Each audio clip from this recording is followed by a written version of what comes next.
Welcome to Helion Talks. Today we are joined by Alex Burns, professor, historian, and author of Infantry in Battle. His book challenges the old idea that 18th century infantry were rigid, unthinking soldiers, but rather that they were shaped tactics from the battlefield up. Welcome, Alex. Could you please tell us and our listeners a little bit about yourself? Yeah, thanks so much, Tony. It's great to be on. So I'm an American. I'm sort of born and raised in the United States and grew up in the Midwestern part of the United States for listeners who might know a little bit about the geography of the United States, and was very drawn to the history of the 18th century because it's important for citizens of the United States. It's when our nation was founded, to learn about that period of history. And so when I was a child, my mother purchased me a book called George Washington's World, and this is a children's, illustrated children's book by a woman I think named Genevieve Forrester. And the sections on George Washington were interesting, but I was really intrigued by the stuff on Frederick the Great and sort of European military history. And so that sort of drew me more into that direction and sort of helped shape my interests.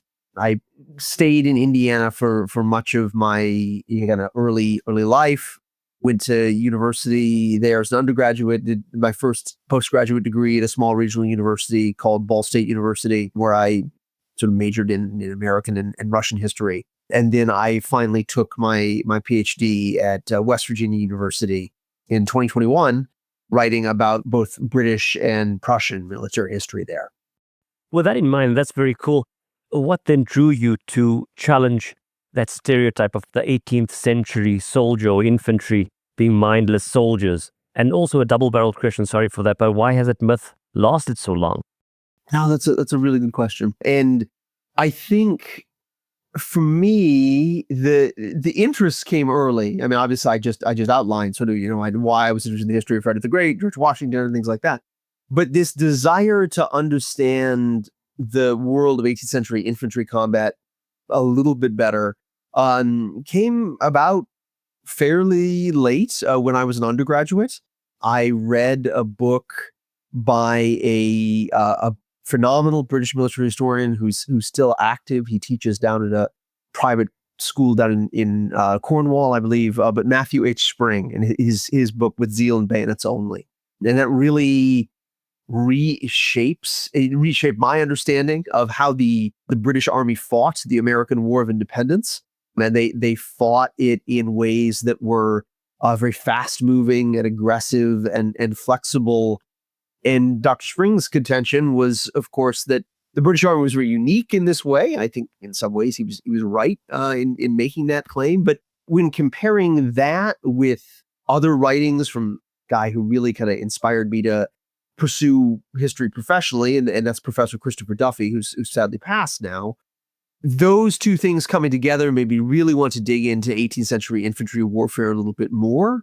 Maybe want to try to understand these men on their own terms where possible, sort of using their own writings and sort of memories to describe their experience, as opposed to what we so often do as historians. We find examples from the upper classes talking about, sort of ordinary people's lives and use that as a standard. As far as why the idea that 18th century soldiers were sort of rigid and inflexible and sort of cowed into submission by their officers, and they did not take a lot of control in battlefield environments, why that myth has lasted so long, I think because it's a very convenient way of historians explaining the ideal tactics at this time. So if you're a historian and you're reading a letter from an officer or a general, or you're reading a military treatise or drill manual, and it says, well, we want to keep all the soldiers together in order, and we want them to all fire their muskets at the same time in a volley, or perhaps, do something complicated like by firing an eighth of the battalion, by platoon firing or something like this. Historians read these descriptions and they think, oh, okay, so this is what 18th century warfare is about. It's about control. It's about order. And these officers who are writing, they're elite men, they're illiterate. Many of them speak both their native language and also French, because this is the international language of Europe at this time. They're men of the Enlightenment. They firmly believe in the idea of the triumph of sort of order over nature. Well, these are all prescriptive sources. These are sources that are saying, well, this is what we would like to see happen on the battlefield. When you're writing a drill manual, it's kind of an aspirational exercise. This is how you think things should go, right?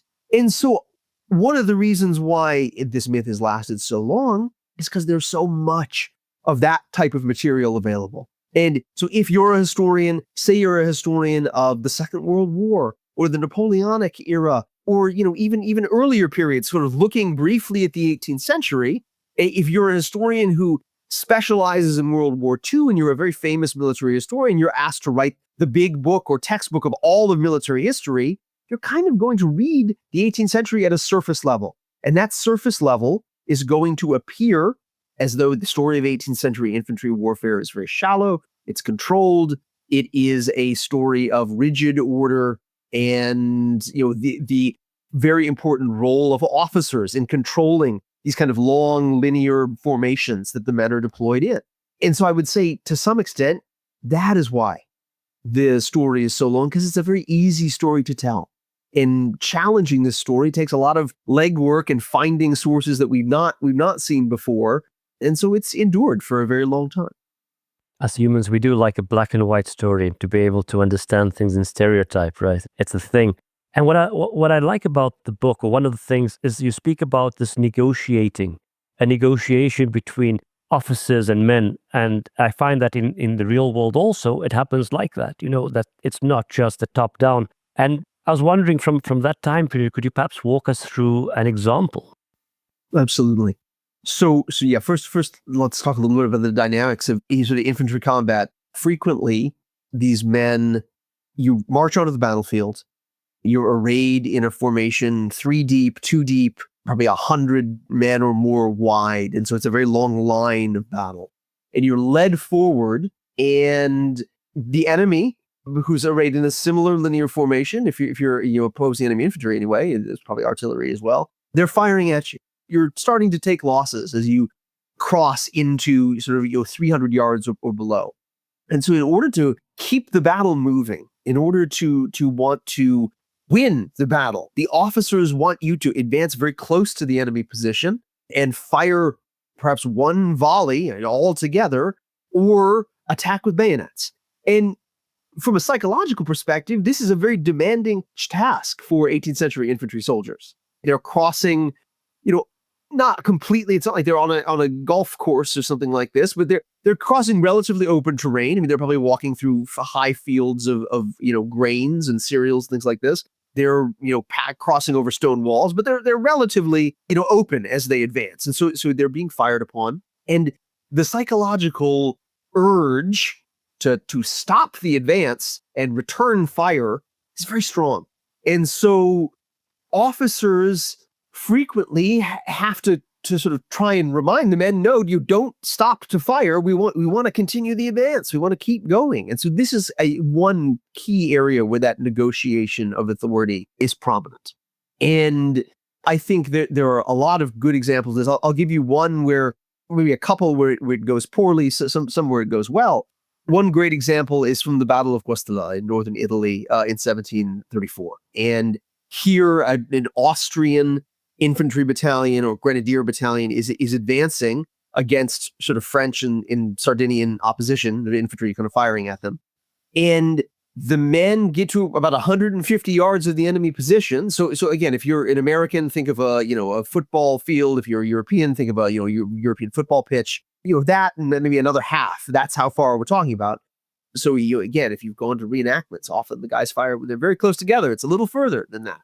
Well, one of the soldiers rips his gun off of his shoulder and opens fire without orders. And so the officers are horrified by this. The fellow who's writing, who's an expat Irishman in Austrian service, he says, we're going through and sort of hitting the men with the flats of our swords. And he's saying, don't fire on pain of death, trying to threaten the men. Well, this doesn't work very well. The soldiers end up staying where they are, engaging in a long distance firefight. The officers are quite frustrated.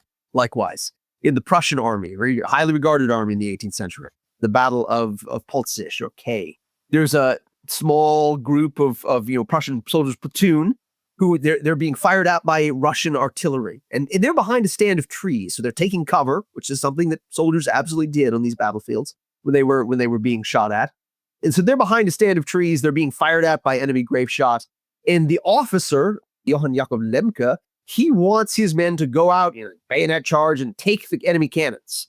It's a very, very heroic thing. It's a world of honor for these officers. It'd be a great, ad for his reputation if they go out and take these cannons. And so he tells the men to go do it. And they say, I think we'd rather stay behind these trees, sir. And he gets frustrated. He starts hitting them again with the flat of his sword. And then a round shot or a cannonball comes through and breaks his left leg or left ankle. And he falls to the ground. And his soldiers basically are like, tough luck on you. And they all sort of scamper away. And he is captured by the Russians. So not a great outcome when you try and sort of lead from the back and hit your men and get them to go do what you want them to do. By contrast, and since I just sort of used a very negative Prussian example, I'll use a positive one. At the Battle of Prague on May 6, 1757, the Prussian Itzenplitz regiment is advancing forward to try and attack a sort of a fortified enemy position. And that's already a big ask. Worse than that, there's a sort of a stream running in front of the enemy position that basically the men have to ford before they go forward into combat. It's the Rakonitsa Bach.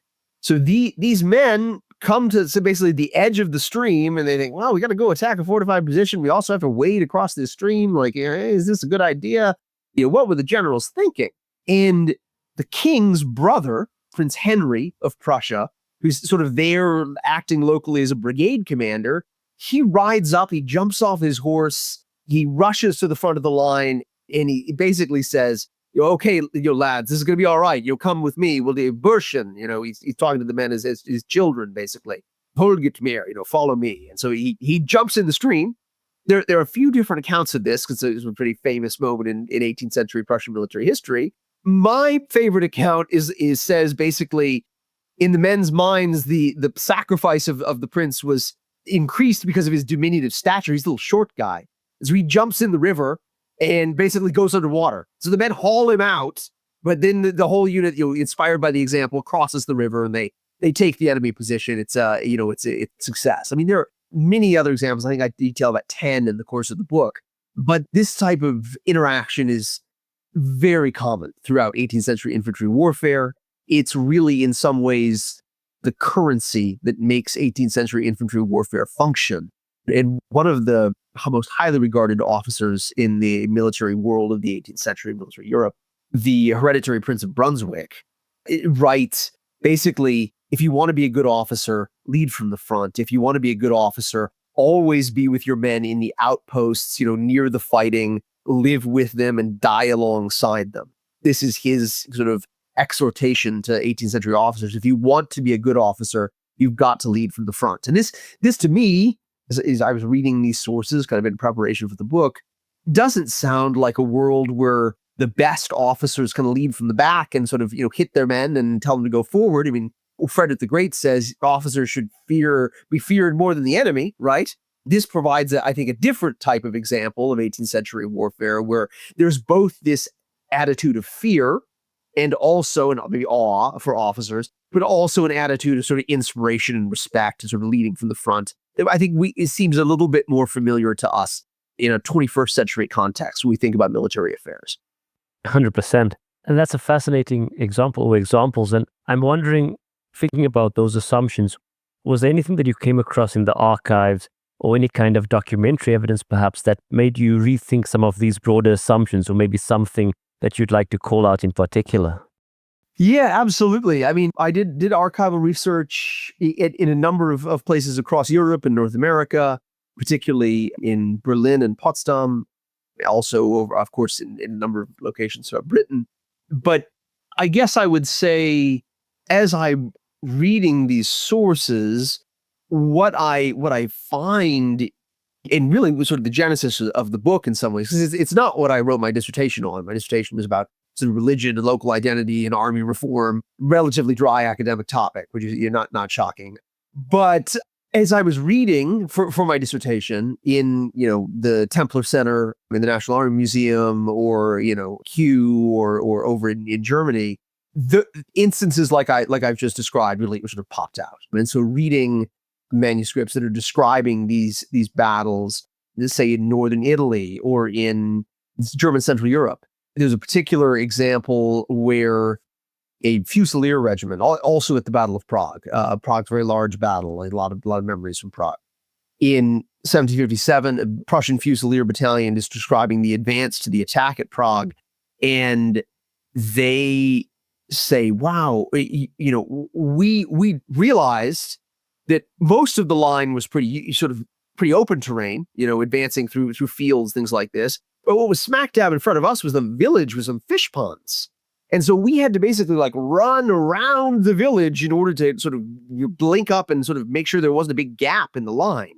And as I'm sitting there reading that, I was sort of thinking, wow, this is very different from I think our stereotypical image of 18th century warfare, where again, it looks a little bit more like a golf course. The entire 20,000 man line is advancing in unison under very close order. Well, they're in the real world, right? I mean, if you look at all of these sort of maps of 18th century battles, there are lots of villages and forests kind of dotted through them. So how do the men really interact with the terrain? And so reading stories like this really made me consider, how should we retell this story? Not necessarily using those prescriptive sources that say, man, what do we think should happen on the battlefields? But looking at descriptive sources, often from common soldiers who are saying, wow, what actually happened? Let me tell you what happened, not in the ideal world of what I think is the right way to manage a battle, but what actually happened on the battlefield from my perspective as an enlisted man. And so in order to find these writings from enlisted men, because depending on where we're talking about in Europe, maybe as many as 50% of people are literate. It's more common to see maybe 30% or 20% in certain areas and nations. Well, there's not a lot of writing from enlisted men. If 20% of the whole population is literate, you have to think common soldiers are probably not in the most educated classes of people in Europe at the time, and so their literacy rate is even smaller. And so the archival process for this book, which I say in the book, and I think it's important to note here as well, it's not a full archival study. I didn't go to Russia, I didn't go to Sweden, I didn't go to northern Italy or something like this. But in Britain, in Germany, particularly in northern Germany, it involved going to a lot of local archives. It involved trying to find sort of dribs and drabs of correspondence. Across Britain, you have a wonderful cache of local record offices, kind of at the county level and the city level. And as you search throughout these local record offices, you might find one or two letters from 18th century common soldiers in each record office. And so I tried to do that in Britain. I looked particularly at the sort of local record office in Germany, or the Landeshauptarchiv in Potsdam-Gulm. It was a lot of work to try and pool together a sample size of letters. And by the time sort of the book was done, I found maybe 200, 250 letters from 18th century common soldiers, which if you're an American Civil War historian, if you're a Napoleonic historian, if you're a historian of the 20th century, it's nothing. There's a very small sample size of sources, but it's, to my knowledge, the most complete collection of letters that has yet been assembled by 18th century military historians. So again, I think we have to, sort of measure our expectations. There are not hundreds of thousands of letters from these common soldiers out there, but a sample size of 250 letters gives you a sense of a little bit, at the very least, what the soldiers thought was important as they wrote home to their families, talking about these battles, what left an impression in their minds. And so that was an important kind of beginning source base archivally as I went to sort of write the book.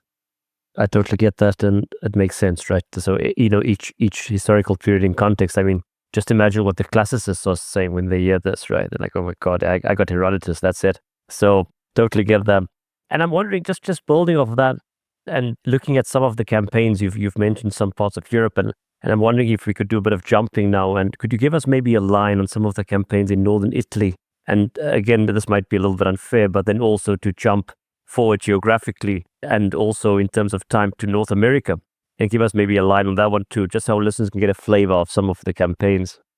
Yeah, absolutely. And these are the campaigns that I begin and then kind of end the book with. So I think it's very natural. And I think a lot of listeners might be thinking, if you look at the book's title, Infantry in Battle 1733 to 1783, well, why does it begin in 1733? Because that's not a big date for us in the English-speaking world.